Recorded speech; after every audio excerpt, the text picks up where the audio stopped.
have this need for decentralized healthcare, and medical technology is a key component. Yes. Of the future of healthcare. I don't want to leave the house. I'm sick. That's exactly right. Here to talk about that, our good friend Rob Mattacchione, CEO and board chairman of a company called Novo Integrated. Their stock symbol is NVOS, N as in Nancy, V as in Victor, Oscar, Sam, NVOS. And you can go to novointegrated.com. And Rob, it's so great to see you again today. Boy, when you hear news of what's going on with the Moderna vaccine trial, as well as the Pfizer last week, it really does point out the need for a decentralized healthcare system, does it not?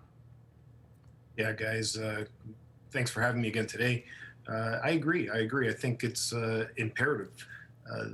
Finding a solution to the problem that persists today with COVID is one thing. How do you deliver that solution to the mass population? Yeah. And a decentralized approach through a sophisticated and connected network is the way to do it quickly and to do it with accuracy. But Rob, wouldn't it, I mean, it's almost required, you would have to have decentralized form of distribution inside the healthcare infrastructure, because everybody needs this thing.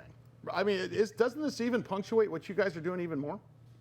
Absolutely. You need pharmacists involved. You need every single level of healthcare service provider involved to do this effectively and efficiently. And that's really what we speak to, because, I mean, today it's COVID.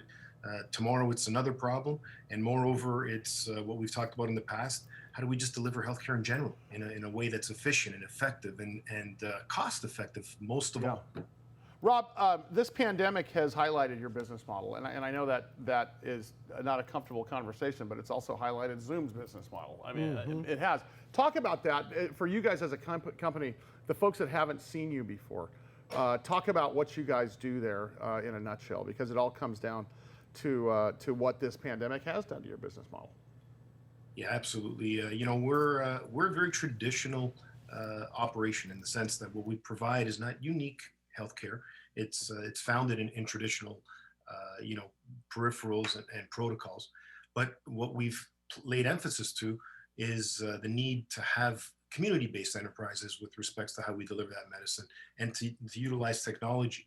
And COVID has really aligned the thinking around both the patient's adoption of the use of technology as well as the practitioner's adoption of that same technology.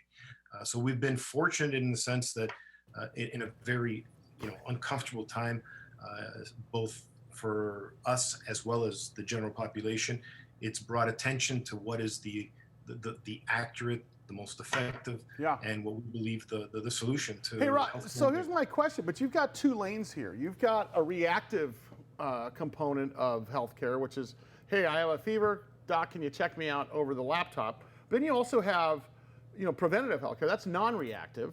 Are those two lanes separate lanes for what you guys are assisting healthcare providers with, or can it be an all-in-one enterprise-wide solution that handles it both? No, I think it has to be an all-in-one. In order for one to be successful, it has to use the technology and let's call them protocols and policies that deliver one have to be there for the other. And once you have that captivation and that use, you've got the ultimate solution. Yeah, I think exactly. I've got some business ideas springing up here. Oh, do you? Well, if you're going to a dermatologist and you got weird light, they're going to go, God, come in here right away. Yeah, otherwise, oh, wait, let me open the curtains. Oh, you're fine. Yeah, I'm sorry, you looked yellow for a minute. It was just the curtains. Yeah. I thought you had hepatitis. My sisters used to have a makeup mirror like that. Going out, going to go to neon, going to go to sunlight, you just dial it in, you'd look like purple. You could look like you have so I think hepatitis. See what I'm saying? Hey, talk about your product solutions for preventative healthcare. Let's talk about that because you guys are in that game as well. We were talking about reactive versus non-reactive, but the preventative side, talk about what you guys are doing specifically, Rob.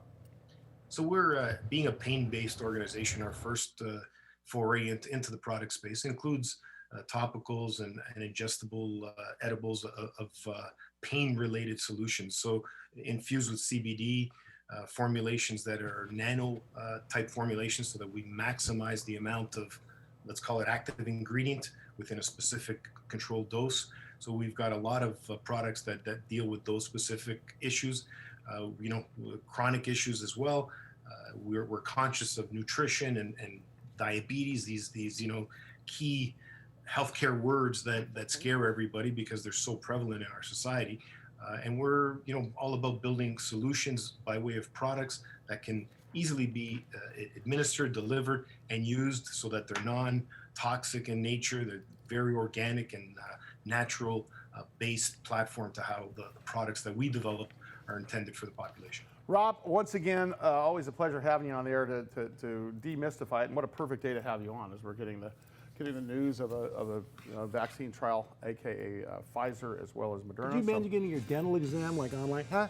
I think it's coming. And Novo Integrated is going to help you get there. By the way, Rob's company is Novo Integrated. You could go to novointegrated.com and check them out. They are publicly traded under the stock symbol NVOS. All right.